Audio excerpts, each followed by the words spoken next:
ইদানিং আপনার অনেকেই লাইসেন্স করতেছে, সস্তা পেয়ে অনেকেই করতেছে যে গভর্নমেন্ট নিতেছে না 12,000 রিয়াল, কিন্তু এদের কি আসলে এইভাবে লাইসেন্স করা উচিত কিনা? কখনোই না, কারণ ইনভেস্টর লাইসেন্স চালাতে গেলে মিনিমাম একটা এক্সপেন্স আছে। যাদের এই এক্সপেন্স চালানোর মতন ক্যাপাবিলিটি নাই তাদেরকে আসা উচিত না, কারণ লাইসেন্স করাটা না যত সহজ, এটা ক্লোজ করা তত কঠিন। লাস্টে বিজনেস করতে না পারলে তখন সৌদি গভর্নমেন্ট তার উপরে যথেষ্ট পরিমাণ ফাইন আরোপ করবে। মিনিমাম আপনার এখান থেকে 50 থেকে 60% আপনার যারা ইনভেস্টর আছে মহা বিপদে পড়বে। এখন গভর্নমেন্ট যে প্রথম বছরে 12,000 বা দ্বিতীয় বছরে 62,000 রিয়াল এটা নিতেছে না, তার মানে এই না গভর্নমেন্ট বলছে যে তোমাদেরকে আমি এটা মাফ করে দিছি। আরেকটা সুখবর আমি দেই, এটা হলো আসলে ইনভেস্টরদেরকে না, ইনভেস্টর ছাড়া যারা আম পাবলিক যারা আছে। আসসালামু আলাইকুম রহমতুল্লাহ, আমি আব্দুর রহমান, আলদামান বিজনেস সলিউশনের পক্ষ থেকে সকলকে শুভেচ্ছা। তো আজকে আমাদের সাথে আছে, আসলে আপনারা কিছুদিন আগে ওনার ভিডিও দেখছিলেন মোবাইলের মাধ্যমে, যে ভাইয়ের প্রিমিয়াম ইনকামও আমরা খুবই অল্প সময়ের মধ্যে নিয়েছিলাম। আজকে ভাই আছে আমাদের সাথে সরাসরি। তো ভাইয়ের সাথে আসলে কতদিন যাবত সৌদি আরবে আছে, কতদিন যাবত লাইসেন্স চালাইতেছে, মানে সব কিছু নিয়ে এখানে ব্যবসা বাণিজ্য নিয়ে একটু আলোচনা করব। তো ভাইয়ের কাছ থেকে আমরা ভাইয়ের পরিচয়টা জানবো। ভাই আপনার পরিচয়টা যদি দিতেন একটু আমাদেরকে। আমি মোহাম্মদ মিজানুর রহমান, আমি আল জুবাইল সিটিতে আছি। আমার বিজনেসটা শুরু হচ্ছে 2009 থেকে, আর আমি ইনভেস্টর লাইসেন্স নিলাম হচ্ছে গত 3 বছর আগে। আপনি মোটামুটি আলহামদুলিল্লাহ যখন সুযোগ দিচ্ছে শুরুর দিকে লাইসেন্সটা নিয়ে শুরু থেকে নিয়েছি। তো আলহামদুলিল্লাহ লাইসেন্স তো আপনারা করে দিলেন। প্রথম লাইসেন্স মেবি আমরা করি নাই, বাইরে থেকে করাইছিলেন, পরে দুবাই আমার মাদার লাইসেন্স ছিল, পরবর্তীতে আপনারা আমাকে বাংলাদেশের মাদার লাইসেন্স করাই দিলেন আর কি, যেটা নিয়ে আমি খুব আসলে ডিপ্রেশনে ছিলাম। তো ওই সময় আমি কোনো সুযোগ না পেয়ে তখন আমি দুবাই থেকে করা লাগছে, পরবর্তীতে আপনারা আমার আসলে ওই সময়টাতে এখন দেখা গেছে আপনার লাইসেন্স তো নিয়ে অনেকে কাজ করে বা অনেকে আছে আমাদের বাংলাদেশি, আলোচনা করা যায়, পরামর্শ করা যায়। তো ওই সময়টাতে আসলে ওরকম ছিল না, অ্যাভেলেবল ছিল না। হ্যাঁ, তো আরাবিয়ানকে দিয়ে করাইতে হইতো। যে আপনার আসলে কত সালে সৌদি আরবে আসা ভাইজান? আমি 2007 সালে এসেছি। সাথে এসে আমি সাবিক জয়েন করি, 3 বছর ওখানে চাকরি করি, সাবিক জুবেল এন্ড সাবিক ইয়াম্বু। তারপর আমি ব্যবসা শুরু করি আর কি। তো এরপরে তো মোটামুটি 2010 সাল থেকে আপনি ব্যবসার মধ্যে আমি চাকরি করতে করতে ব্যবসা শুরু করছিলাম। 2010-এর দিকে আমি ট্রান্সফার নিয়ে নিই কোম্পানি থেকে। আমি ট্রান্সফার নিয়ে আমি কফিলের আন্ডারে চলে যাই। কফিলের আন্ডারে দীর্ঘদিন ব্যবসা করার পরে যখন সুযোগ দিল তখন এটা ইনভেস্টর লাইসেন্স করছে। যাক আলহামদুলিল্লাহ। মানে আসলে যারা নতুন ব্যবসা করতেছে বা ব্যবসা সম্পর্কে কি মনে করেন, এখানে কি আমাদের কোনো অপরচুনিটি আছে কিনা সৌদি আরবে ব্যবসা বাণিজ্য করার? আলহামদুলিল্লাহ অনেক ভালো অপরচুনিটি। মোটামুটি আগামী 10-12 বছর তো সৌদি আরবে বুম হবে আর কি, আমরা খুব আশাবাদী আর কি, এবং সেই কনসেপ্ট নিয়ে আমরা আগাচ্ছি আর কি, বিজনেস এক্সপান্ড করার চেষ্টা করছি। সৌদি আরবে অবশ্যই ভালো অপরচুনিটি আছে। ইদানিং আমাদের আপনার প্রচুর লাইসেন্স করা হইতেছে, যারা ইউরোপ আমেরিকাতে থাকে ওরা ওইখান থেকে এসে সৌদি আরবে লাইসেন্স করতেছে। এরাও বলতেছে সৌদি আরবে আসলে অপরচুনিটি অনেক বেশি, যেগুলো আপনি ইউরোপ আমেরিকাতে পাওয়া যায় না। অবশ্যই। এবং বাংলাদেশ থেকেও আসলে মূলত আজকের ভিডিওটা করার উদ্দেশ্য হলো যাতে মানুষজন ওই ব্যবসা বাণিজ্য সম্পর্কে বুঝে বা এখানে মার্কেট সম্পর্কে বুঝে, আর যারা বাংলাদেশে আছে বা অন্যান্য দেশে যারা ইউরোপ আমেরিকাতে ব্যবসা বাণিজ্য করে এরা ভাবে যে আসলে মিডল ইস্টে বা সৌদি আরবে ব্যবসা করতেছে, এখানে কি আছে, এখানে তেমন কোনো কিছু নাই। কারণ আমাদের এখানে তো ম্যাক্সিমাম আমরা সবাই আসছি হলো লেবার বিষয়, প্রফেশন আমাদের লেবার ছিল। থাকার পরে দেখা গেছে আমরা নিজের যোগ্যতায় নিজের পরিশ্রমে আলহামদুলিল্লাহ যে যতটুকু এখানে ব্যবসায়ীরা আছে, এখন আলহামদুলিল্লাহ অনেকেই বড় বড় ব্যবসা বাণিজ্যতে আলহামদুলিল্লাহ অনেক ইমপ্রুভ হয়েছে। যারা ধর নতুন বাংলাদেশ থেকে বিজনেসের উদ্দেশ্যে আসতে চাচ্ছে, এরকম অনেক লোক আমাদের সাথে যোগাযোগ করতেছে। এদের উদ্দেশ্যে কি বলবেন, যে আসলে কি আসলে এখানে কিছু করা সম্ভব কিনা? অবশ্যই কিছু করা সম্ভব, এবং যথেষ্ট অপরচুনিটি আছে সৌদিতে বিজনেস করার জন্য। আর এখন যেহেতু সৌদি আরব গভর্নমেন্ট সেটা সুযোগ দিয়েছে, তো এটা এর থেকে ভালো সুযোগ হয় না, আমার মনে হয় না যে হতে পারে এটা। কারণ যতটুকু ইউরোপ আমেরিকা যেটাই বলেন, যতটুকু আমি স্টাডি করছি আর কি, তো আমার মনে হয় না যে এখান থেকে ছেড়ে যে ওইদিকে চলে যাওয়া বেটার হবে, আমার মনে হয় না আর কি, এখানে অনেক ভালো আছে। আরেকটা বিষয় হলো ব্যবসা করতে হলে একটা মানুষের আসলে কি রকম বা কিভাবে শুরু করতে পারে। ধরেন যারা নতুন আর কি, সবাই তো এসে ব্যবসা করতেছে না, যারা আমরা ভালো চাকরি করতেছি বা অনেকের মধ্যে আপনার আছে কি যোগ্যতা আছে, বাট কিভাবে করবে, কোথা থেকে করবে, আপনি আপনার দিক থেকে একটু অভিজ্ঞতা শেয়ার করা যায় ভাই, আসলে কোন দিকে সে আগাইলে সফলতা পাবে। এখন সৌদি আরবের জন্য হিউজ মার্কেট যেটা, সেটা হচ্ছে কনস্ট্রাকশনে, প্লাস আমরা যেটা আছি সেটা হচ্ছে ইন্ডাস্ট্রিয়ালে। তো ইন্ডাস্ট্রিয়াল আমাদের মার্কেটটা কেমন, এটা কনস্ট্যান্ট, দ্যাট মিনস এটা কন্টিনিউ চলতে থাকবে। এখন যেমন কনস্ট্রাকশনে একটা বুম চলছে, ওইটা ইন্ডাস্ট্রিয়ালে নাই, বাট এটা কন্টিনিউ প্রসেস। এটা ইন্ডাস্ট্রি যতদিন থাকবে ততদিন পর্যন্ত আমাদের বিজনেসটা কন্টিনিউ হতে থাকবে। বাট কনস্ট্রাকশন যেটা আগামী 10-12 বছর, এটা হিউজ অপরচুনিটি আছে কনস্ট্রাকশনের জন্য।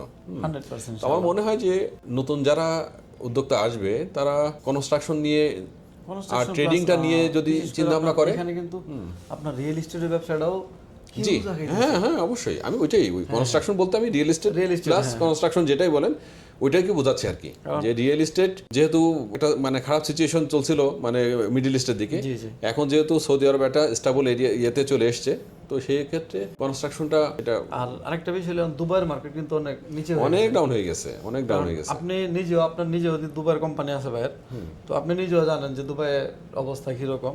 তখন মানুষ প্রচুর কিন্তু সৌদি আরবে, হ্যাঁ, এবং এটাই হাব হবে এখন, এখন মিডল ইস্টের হাব সৌদি আরব হবে।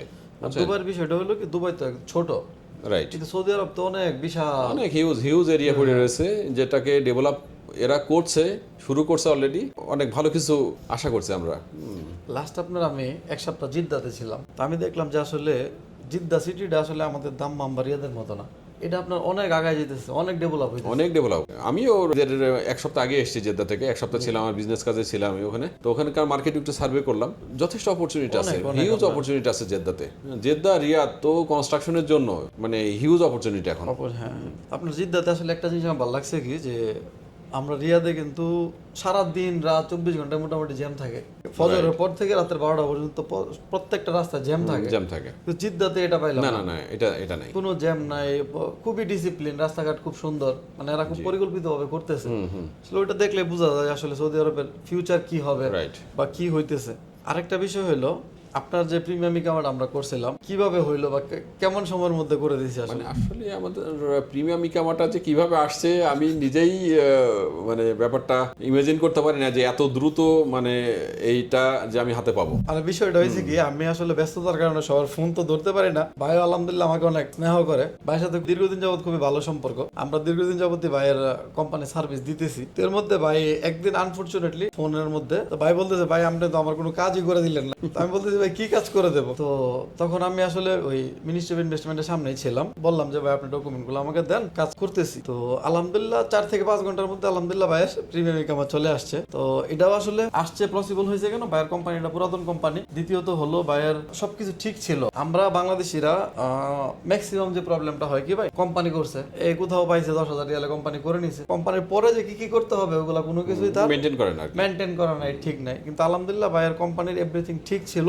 যে কারণে আসলে আমরা অল্প সময়ের মধ্যে করতে পারছি। এরপরে আবার অনেকে আমার সাথে রাগ হয়েছে, ভাই আপনি জুবাইলের এক বাইরে করে দিচ্ছেন অল্প সময়ের মধ্যে, কিন্তু 3-4 বছর যাবত আমার কোম্পানি করে দিচ্ছেন, আপনি আমারটা দিতেছেন না। বিষয়টা হলো যারাই আসলে ভাইয়ের ভিডিওটা দেখবেন, পুরো ভিডিও না দেখলে আসলে বুঝবেন না। এটা হলো ভাইয়ের কোম্পানির যা কিছু ছিল এভরিথিং ডকুমেন্ট বা যা যা দরকার একটা কোম্পানি এখানে পরিচালনা করার জন্য সব ঠিকঠাক ছিল। আমি মনে করি প্রত্যেকটা কোম্পানির শুধু কোম্পানি আপনি করলেন, কোম্পানি পরিচালনা করলেন এটা না, একটা কোম্পানি করার আগে আপনি কোম্পানি সম্পর্কে জানবেন। যারা নতুন ইনভেস্টর হইতে চাইতেছেন তারা আগে জানবেন যে ইনভেস্টর লাইসেন্সটা কি, এটা দিয়ে আপনি কি করবেন, এটা কিভাবে পরিচালনা করতে হবে, এই সবকিছু জেনে তারপরে আপনি ইনভেস্টর লাইসেন্স বানাবেন। এখন আপনি 5,000 রিয়াল দিয়ে বানান, 50,000 রিয়াল দিয়ে বানান, এটা হলো আপনার ব্যাপার। ভাইয়ের কাছে আরেকটা প্রশ্ন হলো, ইদানিং আপনার অনেকেই লাইসেন্স করতেছে সস্তা পেয়ে, অনেকেই করতেছে যে গভর্নমেন্ট নিতেছে না 12,000 রিয়াল, 65,000 রিয়াল নিতেছে না, তো সবাই লাইসেন্স করতেছে, কিন্তু এদের কি আসলে এইভাবে লাইসেন্স করা উচিত কিনা? কখনোই না, কারণ ইনভেস্টর লাইসেন্স চালাতে গেলে একটা মিনিমাম একটা এক্সপেন্স আছে, যাদের এই এক্সপেন্স চালানোর মতন ক্যাপাবিলিটি নাই তাদেরকে আসা উচিত না, কারণ লাইসেন্স করাটা না যত সহজ, এটা ক্লোজ করা তত কঠিন। লাস্টে বিজনেস করতে না পারলে তখন সৌদি গভর্নমেন্ট তার উপরে যথেষ্ট পরিমাণ মানে ফাইন আরোপ করবে, ইভেন মানে ফাইন না দিয়ে দেশে ফিরতে পারবে এটাও মানে আমার মনে হয় না পসিবল না, কারণ সৌদির আইন তো অনেক স্ট্রিক্ট। যারা ইনভেস্টর নতুন লাইসেন্স বানাবেন অথবা লাইসেন্স বানিয়েছেন, এখানে আপনার মিনিস্ট্রি অফ ইনভেস্টমেন্ট আছে, ওদের প্রত্যেকটা অফিসে গিয়ে আপনি আগে নিজে বুঝবেন যে লাইসেন্সটা কি করলে কি হবে না হবে। এছাড়াও আপনি ব্যাকগ্রাউন্ড চেক করবেন, যে সমস্ত কনসালটেন্সি গুলা দীর্ঘদিন যাবত আপনার মানুষকে আসলে লাইসেন্স বানিয়ে দিতেছে এদের সাথে, অথবা যারা অভিজ্ঞ লোক আছে দীর্ঘদিন যাবত লাইসেন্সটা চালাইতেছে 2 বছর 3 বছর, এমন অ্যাভেলেবেল লোক পাবেন, এদের সাথে পরামর্শ করে নেবেন। আমি যেটা দেখতেছি ইদানিং আপনার বাংলাদেশিরা যে পরিমাণ লাইসেন্স ইদানিং করতেছে, গত মাসে আমার কাছে আসছে প্রায় 70টার মতো কাজ। এর থেকে আমি প্রত্যেককে জিজ্ঞাসা করছি, ভাই কি ব্যবসা করেন, কি করেন না করেন, অ্যাবিলিটি আছে কিনা। এরপরে অনেকে আমাকে বলতেছে, ভাই আমার অ্যাবিলিটি থাকুক না থাকুক এটা আমার ব্যাপার, আপনি লাইসেন্স করে। চরম ভুল করবে এটা, তখন তো আমার আর কিছু করার থাকে না। এরপর আমি অনেককে মানা করছি, অনেকে বুঝায় বলছি, সবাই তো আসলে বুঝায় বলাও যায় না, দেখা গেছে আমি না করলাম তো সে গিয়ে আরেক জায়গায় গিয়ে করবেই লাইসেন্স। তো ওই ক্ষেত্রে আমি করেও দিছি। এদেরকে অবশ্যই আমি সব লিস্ট করতেছি এবং বই বানাই দিয়েছি এটার ব্যাপারে, বই আকারে, যাতে সবার হাতে পৌঁছাইতে পারি। মিনিমাম আপনার এখান থেকে 50 থেকে 60% আপনার যারা ইনভেস্টর আছে মহা বিপদে পড়বে। আপনার এরা জানেই না কখন ব্যাট সাবমিট করতে হবে। একটা কোম্পানির যে বছর শেষে অডিট করাইতে হয়, অডিট কি জানেই না। এরা যাচ্ছে কোথাও একটা ট্রাভেল এজেন্সিতে, এরা বৈশা লাইসেন্স করে দিতেছে, এদের 1-2 হাজার রিয়াল প্রফিট হইতেছে, আর সেও খুব মহা খুশি, আমি ইনভেস্টর হয়ে গেছি। ভাই আসলে ইনভেস্টর হওয়াটা কোনো বিষয়ই না এখানে। এখন গভর্নমেন্ট যে প্রথম বছরে 12,000 বা দ্বিতীয় বছরে 62,000 রিয়াল এটা নিতেছে না, তার মানে এই না গভর্নমেন্ট বলছে যে তোমাদেরকে আমি এটা মাফ করে দিছি। না না না, হয়তো বা এমন হইতে পারে যে টাকার সামনে গিয়ে লাগবে না, আবার এমনও হইতে পারে যে এই টাকা 100% নেব, ওইটা বিবেচনা করে আপনারা আসলে এখানে কোম্পানি করবেন। আর আপনার প্রিমিয়াম অ্যাকাউন্টের সাথে আছে ভাই না, তাহলে অনেকে আবার ভাববে যে এই বাইরে নিয়ে আমরা দালালি করতেছি বুয়া।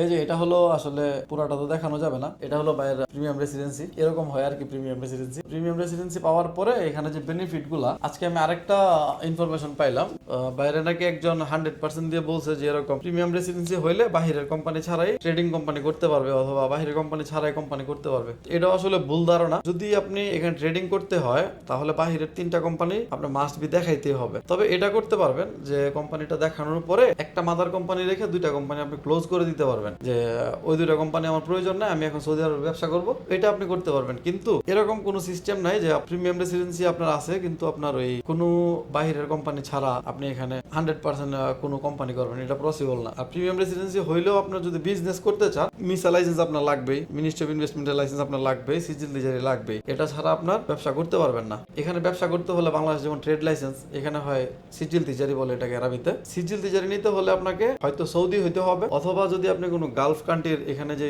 আশেপাশে যে কান্ট্রিগুলো আছে ওই কান্ট্রিগুলো যদি কেউ হন তাহলে নিতে পারবেন, আর না হলে আপনাকে মিনিস্ট্রি অফ ইনভেস্টমেন্টের লাইসেন্সটা নিতে হবে। নেওয়ার পরে আপনি এখানে ব্যবসা করতে পারবেন, আদারওয়াইজ ব্যবসা করা পসিবল না। ভাই আরেকটা জিনিস যদি শেয়ার করতেন, আপনার আসলে এখানে আসা পর্যন্ত মানে কোথায় গিয়ে সবচেয়ে বেশি ট্রাভেলিং হয়েছে বা কষ্ট হয়েছে, এরকম কোনো কিছু একটা শেয়ার করা। আমাদের নিজেদের ফার্মেসিতে একবার হয়েছিল কি, আপনার সৌদি সব ফার্মেসি নিয়ে নিয়েছিল।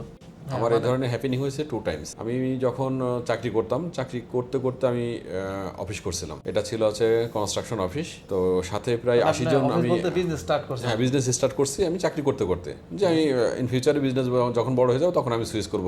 অফিসটা করে প্রায় 80টা ভিসা উঠাইছিলাম আমি, উঠিয়ে লোকও নিয়ে আসছি। আসার পরে আমি দেশে গেছিলাম, দেশে থেকে এসে দেখি যে আমার অফিস বন্ধ। তারপরে প্রায় 1 সপ্তাহ ঘুরছি, ওই কফিলিকে ফোন দিয়ে দিয়ে দিয়ে দিয়ে আসে না। পরে 1 সপ্তাহ পরে সে কয়েকটা সৌদি নিয়ে আসলো অফিসে, নিয়ে এসে বললো যে আমার এই কোম্পানি আমি বিক্রি করে দিচ্ছি ওই সৌদির কাছ থেকে, তোমার যদি কোনো কিছু পাওনা টানা থেকে থাকে তাহলে ওনার কাছে যেয়ে নিবা। তখন আমি বুঝে গেছি ঘটনা কোথায় হচ্ছে। পরে যখন আমি তার পরের দিন যখন ওই সৌদিকে আমি ফোন দিই, তখন ওই সৌদি আমাকে বললো যে এই কোম্পানি আমি কিনে নিছি, আমি কোনো কিছুই দিতে পারবো না, তো কোনো শেয়ার নাই আমার। আর তখন আমি কোম্পানিতে চাকরি করি, তো যেহেতু ওই সময় বৈধ ছিল না যে আমাদের ব্যবসা করাটা, তখন আমি আর আগে করি না। তখন ওই সময় আমার প্রায় 4.5-5 লাখ রিয়াল ইনভেস্ট ছিল, তো টোটালটাই আমি জিরো হয়ে গেছে। শুধুমাত্র আমার কাছে একটা গাড়ি ছিল যেটা আমার নামে করা ছিল, ওই গাড়িটাই পাইছিলাম, বাকি একটা রিয়াল আমি নিতে পারি না এই বিজনেস থেকে। তারপর আমি থেমে থাকি নাই, ওই গাড়িতে বসে আবার বিজনেস শুরু করছি। তো মোটামুটি আলহামদুলিল্লাহ আল্লাহর অশেষ রহমত, মোটামুটি 6 মাসের ভিতরে যতটুকু হারাইছিলাম তার থেকে বেশি আমি রিটার্ন পেয়ে গেছি, রিকভার হয়ে গেছে আমার আলহামদুলিল্লাহ। তখন আমার অফিসে ছিল, গাড়ির ভিতরে বসেই আমি বিজনেস আবার স্টার্ট করছি আরেকটা সৌদির নামে। আলহামদুলিল্লাহ এভাবে আমার 2 টাইমস এই হ্যাপেনিংটা হয়েছে, বাট আলহামদুলিল্লাহ আমি চেষ্টা করছি জায়গাতে, হ্যাঁ মানে ফিরে পাইছি সবকিছুই, আলহামদুলিল্লাহ অনেক ভালো আছি। আর এখন তো সৌদি গভর্নমেন্টের আন্ডারে চলে এসেছি, এখন তার কোনো টেনশনই নাই, এখন সৌদির সাথে আমার বিজনেস চলে, প্রিমিয়াম রেসিডেন্সি পেয়ে গেছি। এখন আমার কোনো কোম্পানি আমার স্পন্সর না, এখন ডাইরেক্ট গভর্নমেন্ট আমার স্পন্সর। প্লাস আপনি এখন সৌদি ল্যান্ড ইউজ করতে পারতেছেন, রাইট, এয়ারপোর্টেও আপনার সৌদি ল্যান্ড ইউজ করতে পারতেছেন, বা কোথাও যদি বর্ডার ক্রস করতে চান সৌদিদের জন্য আলাদা যে ল্যান্ড থাকে ওইটা ইউজ করতে পারতেছেন। এছাড়াও আমি গত সপ্তাহে এক জায়গায় গেছিলাম, যাওয়ার পরে সে আসলে এটা দেখা, আমার প্রিমিয়াম রেসিডেন্সি দেখা বলতেছে এটা কেমনে কিভাবে সম্ভব, মানে সে একটু হয়ে গেছে। আগে তো এরা নিজেদেরকে অনেক বড় মনে করতো, প্লাস এখানে সৌদি গভর্নমেন্ট কিন্তু আমাদেরকে প্রায়োরিটি বেশি দিতেছে, দিচ্ছে। তো আমাদেরকে প্রায়োরিটি দেওয়ার কারণ হলো যে আমাদেরকে দিয়ে এদের আর্নিং হইতেছে, আর্নিং হচ্ছে, বিজনেস হচ্ছে, ডেভেলপ হচ্ছে কান্ট্রি। আমরা 100% ব্যাট দিতেছি, ট্যাক্স দিতেছি, আমরা কোনো কিছু মারতেছি না, না কোনো কিছু না, 100%। যেমন আমি নিজে আগে চিন্তা করতাম কি যে মান্থলি কিছু টাকা আর্নিং হইলো হয়তো আমার ফার্মেসি থেকে বা হোয়াট এভার যে আর্নিং হইলো, আমি চিন্তা করতাম যে এই টাকাটা দেশে পাঠিয়ে দিই, দেশে একটা জায়গা রাখি, বা ব্যবসা করার চিন্তা তো এরকম করতাম না দেশে, কারণ দেশে ব্যবসা করার মতো আমরা আসলে পারবো না, দেশে ব্যবসা করা সম্ভব না আমাদেরকে দিয়ে, অনেক ডিফিকাল্ট। তো চিন্তা করতাম একটা জায়গা রাখি, একটা বিল্ডিং করি। তো এখন দেখতেছি যে না, দেশে পাঠানো আসলে বোকামি ছাড়া কিছু না। আপনি যদি দেশে একটা বিল্ডিং করেন, ধরেন আমাদের লোকাল শহরে, যেমন আমার বাড়ি নরসিংদী লোকাল শহরে দেখে বিল্ডিং করে 5 তলা বিল্ডিং, একটা জায়গার দাম আছে 2 থেকে 2.5 কোটি টাকা, বিল্ডিং করতে 3 থেকে 4 কোটি টাকা। তো এখানে আপনি 5 থেকে 6 কোটি টাকা ইনভেস্ট করার পরে মান্থলি রেন্ট আসতেছে কিন্তু সর্বোচ্চ 1 থেকে 1.5 লক্ষ টাকা। আর এখানে আপনি যদি আমি 2 মিলিয়ন রিয়াল, প্রায় 2 মিলিয়ন রিয়াল, 2 মিলিয়ন ইনভেস্ট কোথাও করলাম না, নিয়ে ঘুমায় থাকি, তাও আমার 2 লক্ষ রিয়াল আসবে। হ্যাঁ অবশ্যই। রাইট ভাই? হ্যাঁ 10% তো কোথাও যায় নাই, হ্যাঁ। আসবে। আসবে তো 2 লক্ষ মাসে আসতেছে কত আমার প্রায় 60-65 লাখ। প্লাস এখানে আপনার জীবনের লাইফের একটা সিকিউরিটি আছে। সিকিউরিটি আছে। বাংলাদেশে না আছে লাইফের কোনো সিকিউরিটি, না আছে কোনো কিছু। এই টাকাগুলো কিন্তু আমরা এখানে ইনভেস্ট করতেছি, এখানে গভর্নমেন্টের উপকার হইতেছে। তো এই কারণে গভর্নমেন্ট আমাদেরকে যথেষ্ট প্রায়োরিটি দিতেছে। তো যারা আসলে এই বিষয়টা নিয়ে অনেকে আবার ভুল ধারণা ছিল যে প্রিমিয়াম রেসিডেন্সি বা ইনভেস্টর হওয়ার পরে যে আমরা সব ফেসিলিটিস গুলো পাবো কিনা, রাইট। আমরা নিজেরা কাজগুলো করতে পারবো কিনা, তো এরকম না, এখানে গভর্নমেন্ট আমাদেরকে যথেষ্ট ফেসিলিটিস দিতেছে। আরেকটা কথা হলো, এটা হলো যদি যারা জুবাইলের সাইডে আছেন বা দাম্মামের সাইডে আছেন, যদি ধরেন কোনো কিছু পরামর্শ করা দরকার হয় যে আপনি ইনভেস্টর হয়ে গেছেন বা ইনভেস্টর হইতে চাচ্ছেন, ধরেন আমরা তো আছি, রিয়াদের অফিস আমাদের, এছাড়াও জুবাইলের ভাইয়ের সাথে যোগাযোগ করে ভাইয়ের সাথে বসে আপনি করতে পারেন। আরেকটা সুখবর আমি দেই, এটা হলো আসলে ইনভেস্টরদেরকে না, ইনভেস্টর ছাড়া যারা আম পাবলিক যারা আছে এদেরকে নিয়ে। এটা হলো যদি কারোর কাছে কোনো ভালো প্ল্যান থাকে, আপনার কাছে একটা ব্যবসা করার ফুললি সবকিছু জানা আছে বা আপনার আইডিয়া আছে, একটা ব্যবসার আইডিয়া, যদি কারোর কাছে এরকম থাকে, কোনো একটা ব্যবসার ভালো আইডিয়া থাকে যে আপনি 100% করতে পারবেন, আপনি স্ট্রাগল করতে পারবেন, ব্যবসাটা দাঁড় করতে পারবেন, শুধু আপনি আপনার ইনভেস্টের জন্য করতে পারতেছেন না, এরকম হলে আমাদের কাছে প্রচুর ইনভেস্টর আছে যারা আসলে ইনভেস্ট করবে। ইনভেস্ট করার পরে আপনি ব্যবসাটা করতে পারবেন। হয়তোবা আমরা ইনভেস্টররা যারা আছি, আমরা হয়তো সময় দিতে পারবো না ওইরকম, কিন্তু আপনার এখানে আপনার যে ডকুমেন্ট দরকার, সিজিল তিজারি বা যা যা দরকার, ওইগুলো সাপোর্ট দিতে পারবো, আর্থিক সহায়তা করতে পারবো, কিন্তু আপনার ব্যবসার আইডিয়াটা 100% হইতে হবে এবং আমাদের কাছে এগুলো শোনানোর পরে দেন আমরা আপনাকে ডিসাইড করে বলতে পারবো বা কোনো ইনভেস্টর আপনাকে ইনভেস্ট করবে। তো সবাই ভালো থাকবেন, দোয়া করবেন, ভাইয়ের জন্য দোয়া করবেন যাতে আল্লাহ তাআলা ভাইয়ের ব্যবসা বাণিজ্য বাড়ায় দেয়। আপনারাও সবাই আসলে চেষ্টা করেন নিজে কোনো কিছু করার, অবশ্যই ইনশাআল্লাহ সাকসেস হবেন। আসসালামু আলাইকুম।